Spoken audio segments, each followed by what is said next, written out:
தொலைக்காட்சி இணையதள நண்பர்களுக்கு வணக்கம். வழக்கமாக நீங்கள் நிறைய சினிமாக்கள் தான் பார்த்துருப்பீங்க. கண்டிப்பாக அதுங்களுக்கு புதனமாக இருக்குது. இந்த மாதிரி ஒரு மனுஷன் அருள்னு 1.5 மணி நேரம் அடுத்தது முதல் தடவை பார்க்க எனக்கு இருந்தால் கை தட்டிட்டீங்க. எனக்கு ரொம்ப ஆச்சரியமாக இருந்தது. இது உலகத்திலேயே இந்த மேட்டர் இதுவரைக்கும் யார் பண்ணலன்னு சொல்கிறாங்க. அதாவது திருக்குறளுக்கு ரத்தம சதயமாக வாழ்ந்த மந்திர கதையை பொருத்தி உலகத்தில் யாருமே இது வரைக்கும் முயற்சி பண்ணலன்னு சொல்கிறாங்க. இதற்கு வெற்றிக்கு கதைக்கெல்லாம் நான் காரணம். அந்த கதைக்கான குரலை தேர்வு செஞ்சது இங்கே ஒரு தம்பி வந்திருக்கிறாரு. அவர் சங்கர சரவணன் பேர். தமிழ்நாடு பாடநூல் கழகத்தில் இணை இயக்குனர் இருக்கிறாரு. சட்டையில கூடிய 3 வருஷத்துல எத்தனை நாள் சண்டை போட்டோன்னு தெரியாது. சண்டை போடுவார், மறுநாள் சமாதானமே அவரே சொல்லுவார். நான் கதையை சொல்லிடுவேன். அந்த கதைக்கு 1330 குரலில் ஒரு பொருத்தமாக ஒரு குரல் சொல்லுவார். அவர் குரல் சொல்லுவார். நம்ம ஏற்றுக்க மாட்டேன். இப்படி சண்டையெல்லாம் போடுவோம். இந்த மேக்கிங் ஆஃப் திருக்குறளுங்கிற விஷயத்தில் சங்கர சரவணன் என்னோட எப்படி போராடினார், எப்படிலாம் அனுபவப்பட்டாருங்கிறத இப்போ சொல்றதுக்காக அவரை மேலே கூப்பிடுறேன். வாங்க. சிவகுமாரன் அவர்களுக்கும் வாசிக்கக்கூடிய பத்திரிகையாளர்களுக்கும் உன்னதமான ஊடக உறவினர்களுக்கும் எனது அன்பான வணக்கங்கள். இந்த மேக்கிங் ஆஃப் திருக்குறள் பற்றி சொல்லணும் அப்படின்னா, அண்ணன் சொன்ன மாதிரி இது ஒரு முற்றிலும் புதிய முயற்சி. திருக்குறள் 2000 வருஷமா இருக்கு. உங்களுக்கு எல்லாருக்கும் தெரியும். பல அறிஞர்கள் அதுக்கு உரை எழுதியிருக்காங்க. திருக்குறள் தொல்லாசிரியர்கள்னு சொல்லுவாங்க. 10 பேர் எழுதியிருக்காங்க. அதுல பரிமேலழகர் தான் கடைசி 13ஆம் நூற்றாண்டுல வந்த பரிமேலழகர் உரை. தொல்லாசிரியர்களே மணக்குடவர், பரிமேலழகர், காளிங்கர், அவங்க எல்லாம் தொல்லாசிரியர்கள். இப்ப நவீன உலகத்துல அதை எழுதினவங்க இப்ப 20ஆம் நூற்றாண்டில் எழுதினவங்க நிறைய பேர் உண்டு. மூவாவினுடைய திருக்குறள் உரை, கலைஞர் உரை, சாலமன் பாப்பையா உரை, அதெல்லாம் இருக்கு. போப் உரை, அதெல்லாம் இருக்கு. திருக்குறளுக்கு பல உரைகள் இருக்கு. இருந்தாலும் திருக்குறளை மக்கள்கிட்ட கொண்டு போய் ரீச் பண்ணணும், வெகுஜன மக்களுக்கு சொல்லணும் அப்படிங்கிறது சிவகுமாரனுடைய ஆசை. எங்களை மாதிரி ஆட்களுக்கு என்ன ஆசை அப்படின்னா, அவர் ராமாயணம் பேசினாரு, மகாபாரதம் பேசினாரு. ரெண்டும் நல்ல காப்பியங்கள், சமஸ்கிருத காப்பியங்கள் அடிப்படையில தமிழ்லயும் வந்திருக்கு. நல்லது. அவர் பேசினது ரொம்ப சிறப்பா இருந்தது. இந்த கதைகளை கேட்கறது நல்ல மகிழ்ச்சியா இருந்தது. தமிழினுடைய சிறப்பான அடையாளம் உலக பொதுமறை அப்படின்னு சொல்லக்கூடிய திருக்குறள், அதை அவர் பேசினா இன்னும் நல்லா இருக்கும் அப்படிங்கிறது எங்களுடைய விருப்பமா இருந்தது. அண்ணனுக்கும் அதுல ரொம்ப ஆசை உண்டு, திருக்குறள் பேசணும் அப்படின்ட்டு. அது எப்படி எடுத்துட்டு போறது அப்படிங்கிறது சம்பந்தமா ஒரு நெருக்கமான சில தமிழ் அறிஞர்களோடையும் பேச்சாளர்களோடையும் முதல்ல கேட்டாரு. அவங்க எல்லாம் சாரி, அது சரிப்பட்டு வராது. நீங்க ராமாயணம் பேசிட்டீங்க, மகாபாரதம் பேசிட்டீங்க, அது கதை. அதுல நிறைய கேரக்டர்ஸ் இருக்கு. நீங்க பேசுறதுக்கு நிறைய வாய்ப்பு இருக்கு. திருக்குறள்ல ஒன்றும் கிடையாது. ஏன்னா அது நீதி நூல். நீங்க காணா சுப்பிரமணியம் அவர்களே சொல்லியிருக்காரு, அது ஒரு நீதி நூல். அது நீங்க இலக்கியம்னே சொல்ல முடியாது அப்படின்னு அவருடைய கருத்து, காணா சுப்பிரமணியத்தோட கருத்து. அது மாதிரி ஒவ்வொருத்தரும் ஒரு மாதிரி கருத்து சொல்லுவாங்க. அது மாதிரி உங்க அறிஞர்கள் சொல்லுவாங்க, நீங்க சுவாரஸ்யமா எடுத்துட்டு போறது கஷ்டம், அதனால இதுல நீங்க ஒரு வீண் முயற்சி நீங்க படிடாதீங்க, இறங்கிறாதீங்க இதுல அப்படின்னு நிறைய அட்வைஸ் அவருக்கு வந்திருக்கு. ஏன்னா இதுல ஒரு கதாநாயகன், கதாநாயகி, வில்லன் அது மாதிரிலாம் கிடையாது, கேரக்டர்ஸ் எல்லாம் கிடையாது. அதனால இதை நீங்க எடுத்துக்க வேணாம் அப்படின்னு சொல்லியிருக்காங்க. அப்படி இருந்தாலும் அண்ணனுக்கு அண்ணன் யாரும் சொன்னாலும் பின்வாங்க மாட்டார். அவர் ஒரு முடிவு எடுத்துட்டாருன்னா அவர் பின்னால் அவர் பேச்சு அவரே கேட்க மாட்டார். அதனால அவர் கண்டிப்பா திருக்குறள் பேசி அவரும் முடிவு எடுத்துட்டாரு. சரி, எப்படி பண்ணலாம் அப்படிங்கும் போது சில கதைகள், அந்த கதைகள் அவர் ரொம்ப நுணுக்கமா தேர்வு பண்ணுவார். அதாவது அவரு சில பேருக்கு வாழ்க்கையில் நன்றி கடன் பட்டிருக்காரு. அவரு சில மனிதர்களை சந்திச்சிருக்காரு வாழ்க்கையில, அவர்களை பற்றிய சம்பவங்கள். அப்புறம் இந்த உலகத்துக்கு, சமூகத்துக்கு அவர் சில செய்திகள் சொல்லணும்னு ஆசைப்படுவார். எந்த குரல்ல ஆரம்பிச்சு எதுல முடிக்கணும் அப்படிங்கிறதுல, கடவுள் வாழ்த்துல தொடங்கி துப்புரவு தொழிலாளர்ல முடிக்கணுங்கிற வரைக்கும் அவர் நிறைய பிளான் பண்ணார். ஒரு திரைக்கதை எழுதுற மாதிரி எப்படி ஆரம்பிச்சு எப்படி முடிக்கணுங்கிற வரைக்கும் அவர் பிளான் பண்ணி நிறைய கதைகளை அவர் தயார் பண்ணாரு. அவர் பண்ணிட்டு கதையை சொல்லுவாரு. சொல்லும்போது சில அப்பப்போ இம்ப்ரூவ்மெண்ட் வேற பண்ணுவாரு. பண்ணிட்டு சொல்லிட்டு திடீர்னு ஃபோன் பண்ணுவாரு, நான் ஃப்ரீயா இருக்கேன். அப்பதான் கார்ல ஏறிட்டேன். அப்பதான் ஆஃபீஸ் முடிஞ்சு நான் வீட்டுக்கு கிளம்பிருப்பேன். ஒரு 8 மணி இருக்கும் நைட்டு. ஃபோன் பண்ணுவாரு, கார் ஏறிட்டியா அப்படிம்பாரு. இன்னும் 10 நிமிஷம் ஏறப்போறேன். நான் கார் ஏறின உடனே கூப்பிடும்பாரு. அப்புறம் 8:15 நான் கார் ஏறின உடனே அண்ணன் கதை சொல்ல ஆரம்பிப்பாரு. சொல்லிட்டு இது ஒரு குரல் சொல்றாப்பாரு. நான் சொல்லுவேன் 2 குரல். சேச்சா, இதெல்லாம் பல்ல உடைக்கிற மாதிரி குரல், ஒரு மாதிரி படிக்கிறவனுக்கு எல்லாம் குரல், அதை வேண்டாம். எல்லாருக்கும் பாமரத்துக்கு புரியுற மாதிரி சொல்ற குரலா சொல்லு உங்க டிரைவருக்கு புரியணும், உங்க டிரைவர் கேளு, அவருக்கு புரியுதான் கேளு, நீ சொல்றது அவரே ஒத்துக்க மாட்டார், இந்த குரல் இதெல்லாம் வேண்டாம் அப்படின்னு ரிஜெக்ட் பண்ணிடுவாரு. அந்த மாதிரி இன்னும் 2 கதை சொல்லுவேன், ஒத்துக்க மாட்டாரு. அவர் இது இன்னும் யோசிச்சு நான் சொல்லுன்ட்டுருவார். அதுக்கப்புறம் மறுநாள் போய் நான் நைட்டு இதாக பார்த்துட்டு மறுநாள் ஒரு குரல் சொல்லுவேன், இது ஓகே அப்படின்னு சொல்லி தேர்ந்தெடுத்துக்குவார். நேற்று சொல்லாமல் இந்த குரல் என்ன இருப்பார், நான் வச்சுட்டு கொஞ்சமாக பண்ணோம், தெரிஞ்சா சொல்லியிருக்க மாட்டோமா, நேற்று நைட்டு உட்காந்து தேடினதுல இது கிடைச்சிது, சரி இதை ஃபிட்டின் பண்ணலாம் அப்படின்னு சொல்லிட்டு அதுக்கப்புறமா அதை திருக்குறளை எடுத்து கொடுத்தோம் அப்படின்னு சொல்லிட்டு அதுக்கப்புறம் அந்த குரலை அப்புறம் அவர் ஓகே அப்படின்னு சொல்லி வச்சு பண்ணுவார். அது மாதிரி சில ஒவ்வொரு குரலுக்கும் ஒரு விதமாக பண்ணுவார். கதைகள் முழுக்க அவர் தான் தேர்வு பண்ணார். நெல்சன் மண்டேலா கதை மாதிரி 1-2 கதை மட்டும் தான் நான் சொன்னது, மற்றது எல்லாமே அவரா தேர்வு பண்ணி எடுத்த கதைகள் தான். அந்த கதைக்கான குரலை வந்து ஃபிட்டிங் பண்றது அப்படிங்கிறது தான், அதை கொண்டு வந்து கரெக்டா கொண்டு வந்து சேர்ப்பாரு. இந்த இதை போய் எப்படி நான் ஃபிட்டிங் பண்ண முடியும், ரொம்ப ஆர்கியூ பண்ணுவோம். இந்த குரல் இப்படி சொல்லுது, இதை போய் இந்த கதையில நீங்க மாடர்ன் தேட்டர்ஸ் எடுத்துட்டீங்க, இதை போய் இதை எப்படி ஃபிட்டிங் பண்ணுவீங்கன்னா, நான் சொல்றேன் நீ அதை பத்தி ஏன் கொல்லப்படுற அப்படின்னு சொல்லி கரெக்டா கொண்டு வந்து அதை முடிக்கும் போது அந்த குரலோட கொண்டு வந்து கரெக்டா முடிப்பார். அந்த இது வந்து ரொம்ப ரசிச்சு நம்ம கேட்க முடிஞ்சது. அதுக்கப்புறம் அதை எங்கள்கிட்ட போட்டு காமிச்சாரு. போட்டு காட்டும் போது உணர்ச்சி பூர்வமா அவர் வந்து இது வந்து சாதாரணமா பண்ண முடியாது. அண்ணன் சிவகுமார் ஒரு மானுடன் ஒரு புத்தகம் வந்திருக்கும், அதுல வந்து கவிஞர் புவியரசு அவர்கள் சொல்லியிருப்பாரு, ராமாயண மகாபாரதமே அவர் வந்து ஏன் மற்ற பேச்சாளர்களோட சிறப்பா பேச முடியுது அப்படின்னா, அந்த பாவங்கள் இருக்கு இல்லையா, அந்த மெய்ப்பாடுகளை கொண்டு வர்றது அவர் வந்து ஒரு திரைக்கலைஞராக இருந்ததுனாலதான் முடியுது. நமக்கு அவருக்கு சோகமா இருந்தா நமக்கு கண்ணில் தண்ணி வந்துருது. அந்த மாதிரி அவர் இந்த திருக்குறளை போட்டு காட்டும் போதே 3 இடத்துல நாங்க கண்ணில் தண்ணி வந்துச்சு. நான் இருந்தேன், கலைப்புலி தானு சார்லாம் நானும் ஒரு வாட்டியை பார்த்தப்போ அவர் அது நம்மளை கவனிப்பாரு, அங்க பார்க்காம நம்மளை பார்க்க விட்டுட்டு பாட்டு நீயும் தானும் 3 இடத்துல கண்ணில இருந்து கண்ணாடி கிடைச்சிட்டு கண்ணை தொடச்சிங்கடா பார்த்தண்டா அப்படின்னாரு. ஸோ அந்த மாதிரி நம்மளை கவனிச்சுக்கிட்டே இருப்பாரு, எப்படி பார்த்துட்டோம் அப்படின்ட்டு. ஸோ இது வந்து அங்க நம்ம இதுல பண்ணும்போது செல்ஃபி சிவகுமார்னு சொல்லி அண்ணன் ஒரு இது சொன்னார், ரொம்ப இன்ட்ரெஸ்டிங்கா இருந்தது. அந்த ஈவெண்ட் நடந்த உடனே நான் போட்டேன், அண்ணன் செல்லிடத்து சினங்காக்க அப்படின்னு ஒரு மெசேஜ் போட்டேன். அதுக்கப்புறம் அதை வந்து வைக்கலாமா வேண்டாமான்னு ஒரு விவாதம் நடந்துச்சு. அப்போ ஒளிவட்டமா தேவையில்லை, நமக்கு வந்து சுய விமர்சனம் தேவைதான், திருக்குறளை கண்டிப்பா வச்சுக்கலாம் அப்படின்னு சொல்லி அவரே தான் முடிவு எடுத்தார். நம்ம வந்து வைக்கலாம் வேண்டாம் 2 விதமான கருத்து 2 தரப்பு சொல்லப்பட்டது, அவர் தான் முடிவு எடுத்தாரு. எடுத்துட்டு இதை நல்லா பண்ணியிருக்காரு. ரொம்ப எல்லா அறிஞர்களும் அந்த புத்தகத்திலே எழுதியிருப்பாங்க. நீங்க இந்திரா பார்த்தசாரதி தொடங்கி முக்கியமான தமிழறிஞர்கள் எல்லாருமே அதுல வந்து முன்னுரையில் எழுதியிருப்பாங்க. எந்த விதத்துல அவங்க ஒவ்வொருத்தரும் ஒவ்வொரு மாதிரி பார்வையில பாக்குறாங்க, எப்படி வந்து வேறுபட்ட விதத்துல இந்த திருக்குறளை இவர் அணுகியிருக்காரு அப்படிங்கிறத அந்த ஒவ்வொருத்தருடைய பார்வையும் வந்து ரொம்ப முக்கியமானது. ஏதோ ஒரு சபைக்காகவோ அவரை பாராட்டணும் அப்படிங்கிறதுக்காகவோ சொல்லப்படுவதல்ல. இது உண்மையிலேயே திருக்குறள்ல வந்து ரொம்ப ஒரு முன்மாதிரியான முயற்சி அப்படிங்கிறத நம்ம ஒத்துக்கணும். நீங்க பார்ப்போம், நீங்க அந்த இதுல ஈரோட்ல அரங்கேற்றம் பண்ணும்போது என்னால போக முடியல அலுவல் காரணமா. இந்த பாடநூல் கழகமே இதுல இருந்து 100ல இருந்து ஒரு 50 எடுத்து தமிழ்நாடு பாடநூல் கழகமும் தமிழ்நாடு இணைய கல்விக் கழகமும் இணைந்து 50 திருக்குறள் 50ன்னு வெளியிட்டோம். மாண்புமிகு அமைச்சர்கள்லாம் வந்து அந்த நூலை வெளியிட்டாங்க. அண்ணா 100ஆண்டு நூலகத்தில் வச்சு அண்ணா அவர்கள் வந்திருந்தாங்க. ஸோ இதை வந்து ஈரோட்டில் அரங்கேற்றம் பண்ணும் பொழுது, இந்த நிகழ்ச்சி அரங்கேற்றம் பண்ணும்போது, அப்போ வந்து பொன்னியின் செல்வன் வந்து ரிலீஸ் ஆகி ஓடிட்டு இருக்கு. அப்போ வந்து கார்த்தி சார் வந்திருக்காரு. கார்த்தி சார் வந்து முன் வரிசையில் வந்து உட்காந்து பார்க்குறாரு அந்த இதை. ஜென்ரலி நமக்கு வந்து இலக்கியத்தை விட சினிமாவுக்கு தான் ஆர்வம் அதிகம், அப்படி எல்லாரும் ஓடி வந்து பார்ப்பாங்க.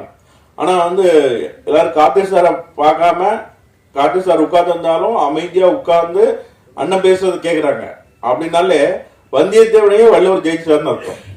ஏண்டா அந்த அளவுக்கு அண்ணனுடைய அந்த பிரசன்டேஷன் வந்து அந்த திருக்குறள் அவ்வளவு தூரம் ஈர்த்திருக்கு அப்படிங்கிறது, எங்கர் ஜெனரேஷனையும் ஈர்த்திருக்கு.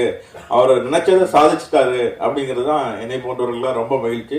இதுல ரொம்ப அண்ணன் வந்து வழக்கமா எம்ஜிஆர் அவர்கள் வந்து மக்கள் தலைவர் எம்ஜிஆர் அவர்கள் ஆரம்பி சொல்லும் போது எப்போதுமே முதலாளின்னு சொல்லுவார் பேருக்கு சும்மா. அது மாதிரி அண்ணன் வந்து எனக்கு சொல்லும்போது இன்ட்ரடியூஸ் பண்ணும்போது இவன் தாண்டா எனக்கு திருக்குறள் வாத்தியார் அப்படிம்பாரு. ஆனால் உண்மையில வாத்தியார்லாம் கிடையாது, அசிஸ்டண்ட், அவருக்கான திருக்குறள் அசிஸ்டண்ட். நான் சொன்னதை நிறைய சண்டை போட்டு எனக்கு நிறைய உரிமை கொடுத்து ரொம்ப அவருடைய மூத்த பையனோட நான் 3 மாசம் சொன்னா நம்ப மாட்டீங்க, ஆனா அதான் உண்மை. சூர்யா சாரோட நான் 3 மாசம் வயசு கம்மி. ஆனா வந்து அண்ணன் வந்து எப்போதுமே பக்கத்துல இருந்தா நான் அவர் வயசு கம்மியா தெரிஞ்சுங்க என்னை பக்கத்துல வச்சுக்குவாரு. அதனால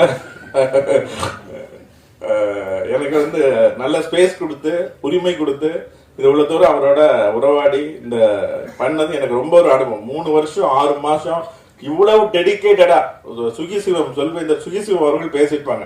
இதுக்கு மாதிரியான தயாரிப்பு யாரும் பண்ண முடியாது. ஒரு குரலை எடுத்துட்டு ஒரு விஷயத்த பேசுறது அப்படின்னா ஒரே பேச்சு பேசுவாங்க நிறைய பேர். நீங்க கேட்டு பாத்தீங்கன்னாலே தெரியும். ஊடகத்துக்கு உங்களுக்கு தெரியாது இல்ல. நீங்க பாத்தீங்கன்னா அதே இதை ரெக்கார்ட் பண்ண நீ ரெக்கார்ட் பண்ண வந்து உங்களுக்கே தெரியும். ஏப்பா இதை தர பண்ண ஏற்கனவே ரெக்கார்ட் பண்ணோம், திரும்பவும் இப்போ அதே இதை ரெக்கார்ட் பண்றோமே அப்படின்னு சொல்லிட்டு. ஸோ அதே பேச்சு திரும்ப திரும்ப பேசுற பேச்சாளர்கள் உண்டு. ஆனா வந்து ஒரு எடுத்துக்கிட்டு அதை வந்து 1000 பக்கங்கள் இதை எழுதியிருக்காரு. இதை திரும்ப திரும்ப திரும்ப திரும்ப எழுதி இந்த வரிசை மாறாம சொல்லணும். திருச்சி வக்கீல் கதை, அது பொங்கியாத்தாள் கதை, அப்புறம் வந்து வேலுமணி அம்மாள் கதை, அது மாதிரி அவர் வந்து உங்களுக்கு ஒரு பாதி தான் போட்டு காமிச்சாரு. முழுசும் பாத்தீங்கன்னா தெரியும். நிறைய இடங்கள் வந்து ரொம்ப சென்டிமெண்டலா நம்மளை டச் பண்ணும். கண்ணிலேயும் தண்ணி வந்துடும். அந்த வேலுமணி அம்மாள் கதையெல்லாம் கேட்கும்போது, அப்புறம் ஒரு கேக் கொடுக்குற ஒரு கதை வரும். அந்த கதையெல்லாம் கேட்கும்போது வந்து கண்ணிலேயும் தண்ணி வந்துடும். அது மாதிரி நானே தான் இந்த திருக்குறள் டிஸ்கஷன்ல இருந்தேன், எல்லாருக்குமே சொன்னேன். திரும்ப அவர் சொல்லும் போது எனக்கே 4-5 இடங்கள்ல கண்ணீர் வந்துருச்சு. கண்ணை தொடச்சிட்டு அதான் அந்த கதையை கேட்டேன். அந்த அளவுக்கு திருக்குறளை வந்து ஒரு உணர்வு பூர்வமான இலக்கியமாக நம்மிடம் மாற்றி கொடுத்திருக்கிற, தமிழ் சமூகத்துக்கு தந்திருக்கிற அண்ணன் அவர்களே உங்கள் எல்லாருன்னாலும் வணங்கி என்னுடைய பணிவான நன்றியை தெரிவித்து, எனக்கு பேசுவதற்கு ஒரு பெரிய வாய்ப்பினை ஏற்படுத்தி தந்ததுக்கு நன்றியும் தெரிவித்து விடைபெறுகிறேன். நன்றி, வணக்கம். பத்திரிகை துறையில் இருந்தவங்கள நிறைய பேர் காணும். இடையில வந்து தேவராஜ் தாடிக்கிடி வச்சிருக்கான், இவன் பாதி வச்சுட்டு வந்தாடு. அதாவது கருணீதி செல்வம் உட்காந்துருக்காரு, அவரும் இடையில வந்தவர் தான். எங்கள் செட்டில் இருந்த ஆள் அதிகார பாண்டியன் சேர்ந்து இருந்தார், ஜெயபாண்டியன் மாலை முடிச்சிருந்தார், நவசக்தி ராகவன் ஒருத்தருந்தார், வல்லபன் போயிட்டார், சுதானன் சின்ன பையன் போயிட்டாங்க. மாதிரி நிறைய பேர் வந்து என் காலத்தில் இருந்த பத்திரிகையாளர்லாம் நான் அண்ணன் தம்பின்னு தான் கூப்பிடுவேன். யாரையுமே பேர் சொல்லி கூப்பிட மாட்டார். நிறைய பேர் போயிட்டாங்க. 65 ஒரு 40 ஆண்டுகள் திரைப்படம் நடித்தேன். அப்புறம் நாடகங்களில் ஒரு 1000 ட்ராமா இந்தியா போகிறோம் போய் பண்ணேன். அதுக்கப்புறம் சின்னத்திரையிலையும் நிறையா பண்ணது. சித்தி அண்ணாமலை வந்து மாஸ்டர் பீஸ் ப்ரோக்ராம்லாம் பண்ணேன். ஒரு 2005 ஜனவரி மாதம் 19 திடீர்னு இனிமேல் மேக்கப் போட்டது போதும், இனிமேல் நடிக்க நிற்கலான்னு விட்டு என்னுடைய 64 வயதில் இனிமேல் மேக்கப் போட்டு நடிக்க மாட்டேன் என்று சத்தியம் செய்து கொண்டேன். அப்போ என்ன போகணும்னு எனக்கே தெரியாது. 25 அதை வந்து உட்காந்துருக்காரு ஸ்டாலின் குணசேகரன் பின்னாடி உட்காந்துருக்காரு. அவர் ஈரோடு புத்தக திருவிழாவை 18 ஆண்டுகள் நடத்திட்டு ஒரு பெரிய தியாகி. அந்த மாதிரிலாம் பார்க்க முடியாது. ஒரு இலவசமாக வந்து 1 லட்சம் பேருக்கு மேலே வந்து புத்தக திருவிழா போகிறாங்க. ₹1 என்ட்ரி ஃபீஸ் போடலாம். அதை பண்ண மாட்டேன்னு சத்தியம் பண்ணிட்டு வந்து மனுஷன் உட்காந்துட்டு இருக்காரு. அவர் தான் 25 நான் வந்து இனிமேல் நடிக்க மாட்டேன்னு சொன்னால் வந்து யார் மூலமாக வந்து நீங்கள் மேடையில் பேசணும், ஐயோ எனக்கு பேச்சுக்கு சம்மந்தம் இல்லையா, சும்மா இருங்க அப்படின்னு. இல்லை நீங்கள் பேசுங்க, லைஃப் ஸ்டைல் விட்டுருங்கன்னு சொன்னால் எப்படியே விடாப்படியா 2006 இருந்து என்னை மீண்டும் கூப்பிட்டாரு. இல்லை உங்களால் பேச முடியுமா, என்னையா பம்பு பண்ணுறேன்னு சொல்லிட்டு ஒரு 5-6 பாரதியார் பாடத்திலே கண்ணதாசன் கவிதைகள் தெரியும், ஒன்றும் தெரியாத. இல்லை நீங்கள் பேசுவீங்கன்னு ப்ரெஷரைஸ் பண்ணி ஒரு மொட்டையாக ஒரு தலை கொடுத்தேன். ஈரோட தேமதுர தமிழ் வாசின்னு ஒரு சும்மா தலை கொடுத்துட்டு ஒரு 5-6 பாட்டு எல்லாம் உங்களுக்கு தெரியும். யாரும் மூளை யாவரும் கேளு, தீரும் நன்றும் பிற தரவாரா, நோதலும் தண்டிலும் அவற்றோரன்னா சாதனம் புதுவதன்றே வாழ்தல் இது இன மகிழ்ந்தன்றும் இளமே முனிவன் என்னார் எந்தளம் இளமே மின்னோடு வானம் தன் துளி தலை ஆறாது கற்பொழுது இறங்க மல்லப்பேர் யாத்து நீர் வழிபடுவோம் புனை போல 6 இது முறை வழிபடுவோம் என்பது பிறவோர் காட்சியின் தெரிந்தனமாகலின் மாட்சியின் பெரியவரை வேற்றலம் இளமே சிறியோரை இகழ்தல் அதனை இளமே. இந்த பாட்டுக்கு விளக்கம் சொல்லி ஒரு 10 நிமிஷம். கெடுதி சிந்தை கடிதவள் துணிவே முதின் மகளிர் ஆதந்தகமே மேனாள் உற்ற செருவிற்கவள் தன்னை யானை இறைந்து களத்துழைந்தனே நெருநல் உற்ற செருவிற்கவள் கொழுநன் பெருநரை கிளங்கி ஆண்டுபட்டனே இன்றும் செருப்பறை கேட்டு விருப்பற்று மயங்கி வேல்கை கொடுத்து விழுதுவிரை தொழி பார்வை குழுவி என்ன நீமே ஒரு மோதல் இல்லோடு செருமான் நோக்கி செல்கிற விடுமே. இதுக்கு ஒரு இப்படியா போட்டு சங்கலிக்க பாட்டு நம்ம கீழே இங்கே வந்து கம்பரா மாற்றி 5-6 பாட்டு சொல்லி, அதுக்கப்புறம் கீழே வந்து பாரதியார் பாட்டு பாரதிதாசன் பாட்டு சொல்லி ஒரு 1.5 மணி நேரம் பேசினேன். என் வாழ்க்கையில் முதல் தடவையாக ஒரு 5000 பேர் 10,000 பேர் எழுந்து போகாமல் கேட்குறாங்களே அப்படிங்கும்போது எனக்கு தன்னம்பிக்கை ஊட்டியதே ஈரோடு புத்தக திருவிழா தான். அதுக்கப்புறம் நம்ப மாட்டேங்க, இந்த 18 வருஷத்தில் ஆண்டுக்கு ஒரு நிகழ்ச்சியும் தான் பண்ணேன். ஆண்டுக்கு ஒரு நிகழ்ச்சி சராகிய பல 18 நிகழ்ச்சியில் விஜய் டிவி வந்து பெரும் பாதி போட்டாங்க, ஜெயா டிவியில் 2 நிகழ்ச்சி போட்டாங்க, சன் டிவியில் அப்துல் கலாம் டெல்லியில் போய் எடுத்து போட்டாங்க. ஸோ மொத்தமாக பார்த்தீங்கன்னா 18 நிகழ்ச்சிகளில் 18 ஆண்டுகளில் நான் பண்ணியிருக்கேன். அதில் ராமாயண மகாபாரதம் வந்து 2009 பண்ணேன். 10,000 பாட்டுக்கு 10,000 பாட்டு 1000 சொல்லி 1100 100 பாடல்களை சொல்லி முடியும் போது கம்பராமாயண கதை தான். இது வந்து நம்ம பெருமைப்பட்டு காதை தூக்கி விடுற விஷயம் இல்லை. அது பேசி முடிஞ்சதுக்கப்புறம் வெளியில பேரஞ்சு கேட்டோம்னா மொத்த கம்பராமாயணத்தையும் பேப்பர் ரெஃபரன்ஸ் இல்லாமல் ஒரு 8,000 பேர் 10,000 பேர் முன்னாடி எமோஷனலாக 100 பாடலை பிழை இல்லாமல் உச்சரித்து பேசினாலும் நீ தான் அப்படிங்கிறாங்க. இது நான் சொல்லல, அவங்க சொன்னது.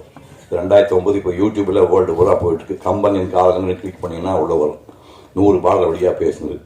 அதுக்கப்புறம் 4 வருஷங்கள் 6 வருஷம் கழிச்சு மகாபாரதம் அதை கூட பெரிய வால்யூம். அது சோசார் புஸ்தகம் மகாபாரதம் இருக்கிறாரு பிஆர் சோப்ரா 70 மணி நேரம் நீங்கள் எல்லாம் பார்த்துருப்பீங்க. சண்டேல டெலிகாஸ்ட் பண்ணாங்க, 1 வருஷம் 10 மாதம் டெலிகாஸ்ட் பண்ணான்னு நினைக்கிறேன். அதை வந்து மகாபாரத் பிஆர் சோப்ரா 70 மணி நேரத்தை நோட்ஸ் எடுத்து சோசார் நோட்ஸ் எடுத்து இளம்பரை மணிமார்னு ஒரு லேடி தூத்துக்குடிக்கார அம்மா, அவங்க பேராசிரியர் வந்து பிரின்சிபலாக இருந்தவங்க. அந்த அம்மா தான் முதல்ல என்னோட கம்பராமாயணம் பார்த்துட்டு நாங்கள்லாம் 25 மணி நேரம் மகாபாரதம் பேசுவோம், நான் 2 மணி நேரம் பேச முடியாது, உன்னால் மட்டும் முடியும் என்று எனக்கு தன்னம்பிக்கை விட்டின ஞானத்தாய் இளம்பரை மணிமாறன். அந்த அம்மா சொன்னதுக்கப்புறம் 2015 அதே மாதிரி 2 மணி 10 நிமிஷத்தில் என்டையர் மகாபாரதத்தை சுருக்கி பேசினேன். அது இப்போ அது ஆல்ரெடி இருக்குது, யூடியூப்ல போயிட்டு இருக்கு. அதுக்கப்புறம் இப்போ ஒரு இடைவெளி விட்டு இப்போ 5 வருஷத்துக்கு அப்புறமா இது திருக்குறள் நான் கை வச்சேன். இதுக்கு என்ன வேடிக்கைன்னா, அப்போ வந்து இந்துக்களுக்கு வந்து பகவத்கீதை சொன்னா கூட தமிழர்களுக்கு வந்து நமக்கு இதுதான் நமக்கு இலக்கியம்னா ஞான நூல் இதுதான். திருக்குறளுக்கு இணையா உலக பொதுமுறை சொல்லிட்டாங்க. அப்ப நிறைய பேர் சங்கரசனம் சொன்ன மாதிரி இது மாட்டிக்குவீங்க, மாவு சிதம்பரம் தோத்து போறான்னு கை வைக்காதுன்னு கெஞ்சினாங்க. நான் எப்பவுமே வந்து எனக்கு பின்னாடி ஒளிவட்டம்லாம் போட்டுக்கிறாள் கிடையாது. எம்பிஐ எல்டி எம்ஃபில் பிஹெச்டி டிகிரிலாம் கிடையாது. நான் ஒரு சாதாரண பையன். எனக்கு இது தெரியும். நான் வந்து ஒரு கட்டி மலை எடுக்க போறோம், வந்தா மலை போனா அவ்வளவுதான் அப்படின்னு நினைச்சு இறங்கி யாரெல்லாம் இதுக்குள்ள இறங்கக்கூடாது சொன்னாங்களோ அந்த 4 பேர் கூப்பிட்டு வச்சு நீ பார்த்தீங்க சாஸ்திரி கதை அந்த மாதிரி 5-6 கதை சொன்னோன்னே எழுந்து சல்யூட் அடிச்சாங்க. யாரு 5000 மீட்டிங் வந்து இந்த 20 வருஷமா பேசணும் சல்யூட் அடிச்சாங்க. இந்த மாதிரி திருக்குறள் யாரும் யோசிக்கவே இல்லை. நாங்கள் அதுக்காக தன்னம்பிக்கை வந்து 3.5 வருஷம் ரிசர்ச் பண்ணுது. அதை தினமும் சண்டை போடுவேன். என் பசங்க கூட சண்டை போடல. சங்கர சரவணன் இல்லை பார்த்தீங்கன்னா திருக்குறள் சரவணன் தான் அவர் நம்பர் நோட் பண்ணி திருக்குறள் சரவணன் தான் பேர் வச்சிருக்கேன். அவரோட சண்டை போட்டு எதுவுமே பண்ணேன். இது எல்லாம் பண்ணி இதில் வந்து இந்த அதிர்ஷ்டம் வந்து விஜய்க்கு இத்தனை வருடமா கிட்டத்தட்ட என்னுடைய 18 நிகழ்ச்சி பண்ணனுக்கு அந்த அதிர்ஷ்டம் போக புதிய தலைமுறைக்கு அந்த வாய்ப்பு கிடைச்சிருக்கு. நான் ரொம்ப சந்தோஷப்படுறேன். நம்ம அந்த புதிய தலைமுறை பீப்புள் வந்து இதை பண்ணுறதா ஒத்துக்கிட்டு பொங்கல் அன்னைக்கு 15, 16, 17 3 மணிக்கு ஸ்டார்ட் பண்ணி 3 நாள் 3 நிகழ்ச்சியை பண்ண சொல்லியிருக்காங்க. அப்புறம் புதிய ஒருத்தர் வந்து ஜனவரி மாதம் 26ஆம் தேதி அவங்களோட டிவி அதில் முழு நிகழ்ச்சியும் வந்து ஒரு நாள் ஜனவரி 26 போடணுக்காங்க. இப்போ யூடியூப் உரிமை வாங்கிட்டாங்க. யூடியூப் வழியாக இப்போ நீங்கள் பிப்ரவரி வந்து பார்த்தீங்கன்னா உலகம் பூரா யூடியூப்ல ஸ்டேட் மாதிரி ஸ்டேஜ் லிங்க் பண்ணிக்கலாம். யூடியூப் வழியாக உலகம் பூரா அது எப்பவும் போய்கொண்டே இருக்கும். அதுபோக தினம் ஒரு கூட ஏதோ நிறையா பிளான் பண்ணியிருக்காங்க. அந்த புதிய தலைமுறைக்கு இப்படி நாம் ஒரு மேட்ரு பண்ணுறோம் அப்படிங்கிறது உலகம் பூரா போகணுங்கிறதுக்காக தான் உங்களுக்கு எல்லாம் கூப்பிட்டு வச்சு இந்த நிகழ்ச்சி நாங்கள் ஏற்பாடு பண்ணோம். ஏன்னா இது உங்களுக்கு எல்லாருக்குமே புதுசு, யாருமே இது மாதிரி பார்த்துக்க முடியாது. இப்போ இது சம்மந்தமாக யாராவது கேள்வி வைக்கணும்னா மைக்கு கேப்பா கூட யாராவது ஏதாவது கேள்வி வைக்கணும்னா குழம்பிட்டு இருக்கக்கூடாது, தெளிவாக கேட்கணும்னு நினைக்கிறேன். முதல்ல தேவராஜ்